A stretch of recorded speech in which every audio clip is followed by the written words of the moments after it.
क्या हुआ जब केदारनाथ में घटा पुनर्जन्म का एक ऐसा चमत्कार जिसे देखकर आपके भी रोंगटे खड़े हो जाएंगे। आखिर किस प्रकार बाबा केदारनाथ ने एक पत्नी को पुनर्जन्म के रूप में एक बार फिर अपने पति से मिलाया। इस पूरी घटना को देखने के पश्चात आपको भी पुनर्जन्म पर विश्वास होने लगेगा और ये आज की घटना विज्ञान के लिए भी कड़ी चुनौती साबित होने वाली है, क्योंकि एक ऐसा चमत्कार बाबा केदारनाथ के धाम में हुआ जिसने वैज्ञानिक को भी घुटने के बल गिरने पर मजबूर कर दिया और उस चमत्कार को देखकर अच्छे नास्तिकों के होश उड़ गए। आज की वीडियो में बताएंगे पूरा सच, आप अंत तक देखते रहे। लेकिन सबसे पहले अगर आप बाबा केदारनाथ के सच्चे भक्त हैं तो वीडियो को अवश्य लाइक करें और कमेंट बॉक्स में सच्चे मन से जय श्री केदार अवश्य लिखिए। दोस्तों, बात है साल 2013 की, जब विनय नाम के व्यक्ति अपने पूरे परिवार के साथ 4 धाम की यात्रा पर जाने की योजना बनाते हैं। उनके परिवार में उनके माता पिता, उनकी 13 साल की बेटी संध्या और उनकी पत्नी ज्योति शामिल थी। वैसे तो विनय जी अपने परिवार के साथ घूमने के लिए दुबई जाने वाले थे, लेकिन अंत समय पर उन्होंने यह निर्णय लिया कि उन्हें 4 धाम की यात्रा पर जाना चाहिए, क्योंकि यह बहुत पुण्य का काम है। बात है साल 2013 के जून माह की। उस समय गंगोत्री और यमुनोत्री धाम में विनय जी के पूरे परिवार के बहुत अच्छी तरह से दर्शन हो चुके थे और अब बारी थी केदारनाथ की। उस समय हल्की हल्की बरसात चारों तरफ हो रही थी, लेकिन देखते देखते बारिश का स्तर बढ़ता जा रहा था। लेकिन फिर भी भक्तों के मन में गजब का उत्साह था और सभी भक्त बाबा केदारनाथ के दर्शन के लिए आगे बढ़ते जा रहे थे। विनय जी भी अपने पूरे परिवार के साथ पैदल ही यात्रा कर रहे थे और जब वह ऊपर बढ़ रहे थे तब उनके मन में अजीब अजीब ख्याल आ रहे थे। उन्हें मन ही मन ऐसा लग रहा था मानो कुछ गलत होने वाला है। इसी बीच उन्होंने पास बह रही मंदाकिनी नदी को देखा तो वह बड़े चिंताग्रस्त हो गए, क्योंकि वह बड़े उफान पर थी और उसका तेज बहाव उन्हें भयभीत कर रहा था। इसके पश्चात विनय जी को उनके परिवार ने हिम्मत दी और वे लोग चढ़ाई के लिए ऊपर बढ़े। लेकिन एक समय पर अचानक बहुत भयंकर तेज आवाज सुनाई दी, मानो एक बड़े बम का विस्फोट हुआ हो। या आवाज सामान्य नहीं थी। उस समय केदारनाथ धाम में बादल फटे थे और ग्लेशियर का एक बहुत बड़ा हिस्सा पिघल जाने के कारण पूरे साल में जो बरसात होनी थी उस बरसात का 80% हिस्सा केवल 16 और 17 जून 2002 दिनों में ही बरस गया था। 16 जून के दिन विनय जी अपने परिवार के साथ ऊपर चढ़ाई कर रही थी। तभी उन्होंने देखा कि नदी का जलस्तर भयंकर बरसात के कारण जा रहा है। उन्होंने अपने परिवार को सुरक्षित करने के लिए ऊंचाई पर चढ़ना शुरू किया और जंगलों की ओर वह ऊपर भाग रहे थे। तभी उन्होंने जो देखा वह नजारा बहुत भयानक था। मंदाकिनी नदी अपने तेज प्रवाह में सब कुछ बहा रही थी, चाहे वह बड़े बड़े पेड़ हो, बड़े बड़े होटल हो, रेस्टोरेंट हो, और कई सारे लोग इस बार की चपेट में आ चुके थे। उन्हें आशा थी कि वह होटल बड़ी ऊंचाई पर है, वह सुरक्षित रहेंगे। लेकिन जैसे जैसे रात हो रही थी बारिश का प्रवाह तेज हो रहा था। अब देखते देखते बार उस होटल तक भी आ पहुंची थी जहां पर विनय जी के साथ उनका पूरा परिवार बाढ़ की चपेट में आ गया।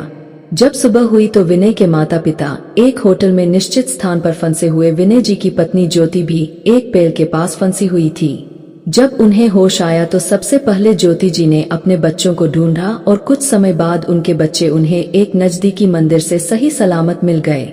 विनय जी का पूरा परिवार सही सलामत था, लेकिन विनय जी का कोई पता नहीं था। चारों तरफ बहुत ढूंढने के पश्चात भी विनय जी का कोई पता नहीं चल पाया। सभी लोग रो रहे थे, बिल रहे थे। वहां कई 1000 ऐसे लोग थे जिनके अपने को वे खो चुके थे। कई लोगों की तो शव भी नहीं मिल पाए थे। लेकिन एक परिवार के मुखिया के तौर पर विनय जी ने अपनी जिम्मेदारी बखूबी निभाई और अपने परिवार को हर स्थिति में सुरक्षित किया।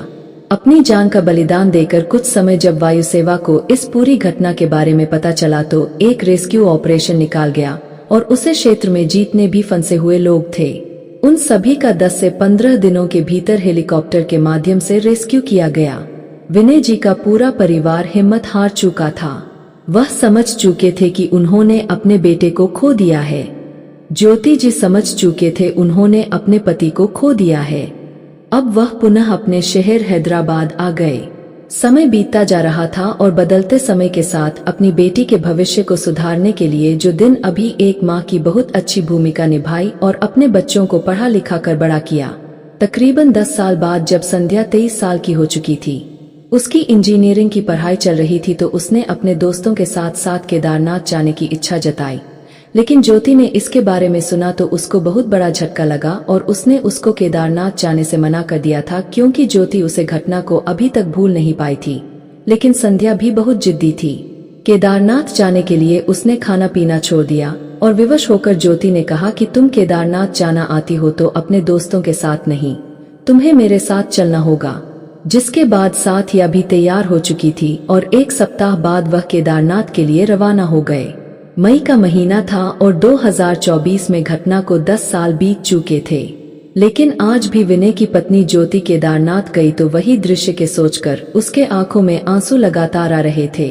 उसे विनय जी की बहुत याद आ रही थी, लेकिन बेटी को दर्शन करने के लिए वह उसके साथ केदारनाथ आई थी और उसे दिन उन्होंने बाबा केदारनाथ के बहुत अच्छे से दर्शन किए। तभी एक बहुत बड़ा चमत्कार हुआ।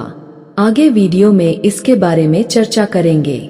यही चमत्कार पूर्वजन्म की घटना से जुड़ा हुआ है, इसलिए आप वीडियो को अंत तक जरूर देखें।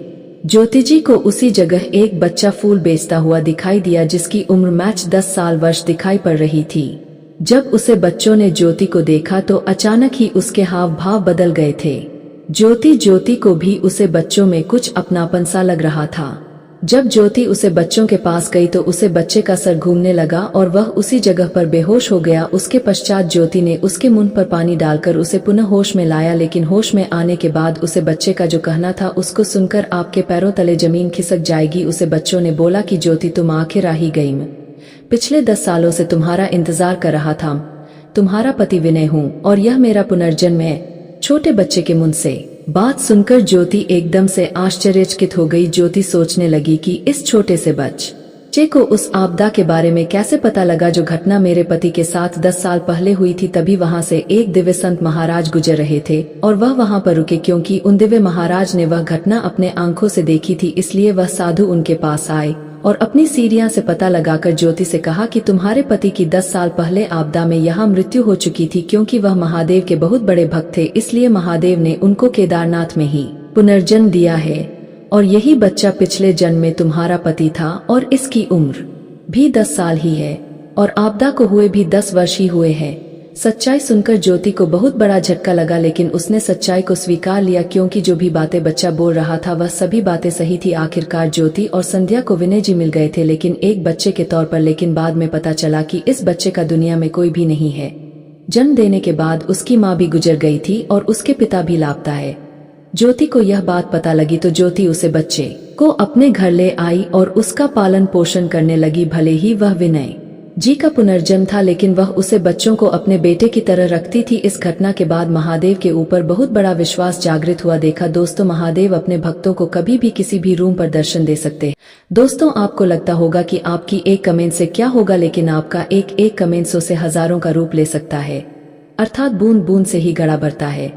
इस घटना के बारे में क्या विचार है, कमेंट बॉक्स में जरूर बताएं। वीडियो अच्छी लगी हो तो लाइक करें और चैनल को सब्सक्राइब करें। मिलते हैं अगली वीडियो में, जब तक के लिए हर हर महादेव।